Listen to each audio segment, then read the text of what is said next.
છેલ્લા 5 વર્ષ દરમિયાન ગુજરાતમાંથી પસાર થતા નેશનલ હાઈવે પરથી કેન્દ્ર સરકારે કુલ રૂપિયા 20,383 કરોડનો ટોલ વસૂલ્યો હોવાનું જાણવા મળ્યું છે।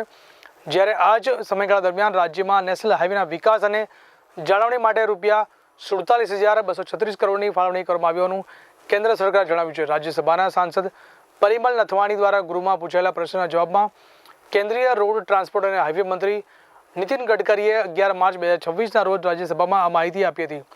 પરિમલ નથવાણીએ છેલ્લા 5 વર્ષ દરમિયાન ગુજરાતમાંથી પસાર થતા નેશનલ હાઈવે પરથી વસૂલાયેલા ટોલની રકમ અને રાજ્યમાં હાઈવેના બાંધકામ તથા જાળવણી માટે ફાળવાયેલા ભંડોળ અંગે વિગતો માંગી હતી।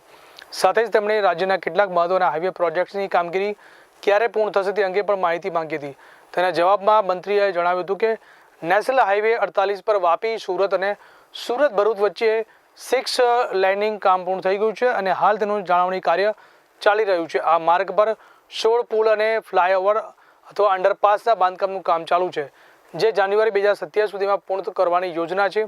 તે ઉપરાંત ભરૂચ વડોદરા સ્ટ્રેચનું 6 લેનિંગ કામ વર્ષ 2011માં પૂર્ણ થઈ ગયું છે અને અહીં પણ 7 પુલ અને ફ્લાયઓવરનું બાંધકામ ચાલી રહ્યું છે, જે ડિસેમ્બર 2026 સુધીમાં પૂર્ણ કરવાની યોજના છે।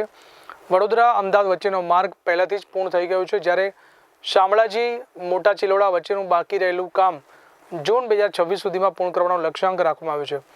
મંત્રીએ વધુમાં જણાવ્યું હતું કે નેશનલ હાઈવે 27 પર રાજકોટ જેતપુર સેક્શનનું 6 લેનિંગ કામ ચાલી રહ્યું છે અને તે જાન્યુઆરી 2027 સુધીમાં પૂર્ણ કરવાની યોજના છે, જ્યારે અમદાવાદ રાજકોટ હાઈવે પ્રોજેક્ટ હાલમાં ગુજરાત સરકારના અધિકાર ક્ષેત્ર હેઠળ છે।